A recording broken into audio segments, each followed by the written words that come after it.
Матур күлмәкләр, ак бантлар, бәйрәмчә киенгән балалар, ләкин йөзләрендә җитдилек чалымнары. Бүгенге бәйрәмнең башкаларына ошамаганнарын сабыйлар яхшы аңлый. Олар кон һәм яшь бәрабәренә җиңү таңын алып кайткан әби-бабаларның батырлыгына дан җырлый.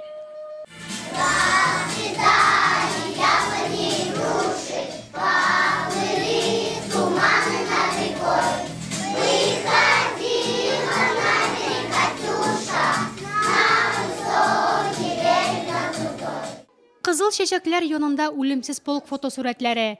Рәсемнәрдән генә булса да әби-бабалары оныкларының чыгышын күзәтә сыман. Моего дедушку звали Иванов Виктор. Он участвовал в Великой Отечественной войне. Он был вот таким солдатом. На фотографиях мои дедушки и бабушки. Их звали Константин и Мария. Дедушка участвовал в войне, а бабушка работала в тылу. Я очень горжусь ими. Фронт көйләре, сугыш турында шигырьләр, легендар Катюша җыры.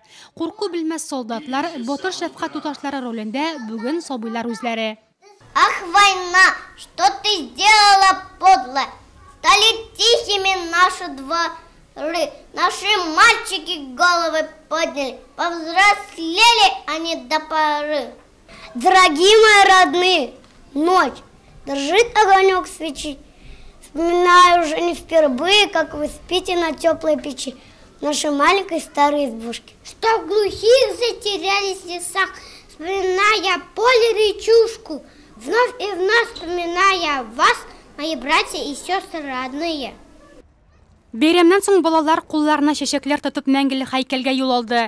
Бүген биредә шәһәрнең барлык балалар бакчаларыннан һәм мәктәпләреннән балалар агыла. Солдат һәйкәле чәчәкләргә күмелгән. Әлеге сабыйларның тынычлыгы өчен көрәшкән бабаларыбызга балаларның чын күңелдән әйтелгән рәхмәт сүзләре бу.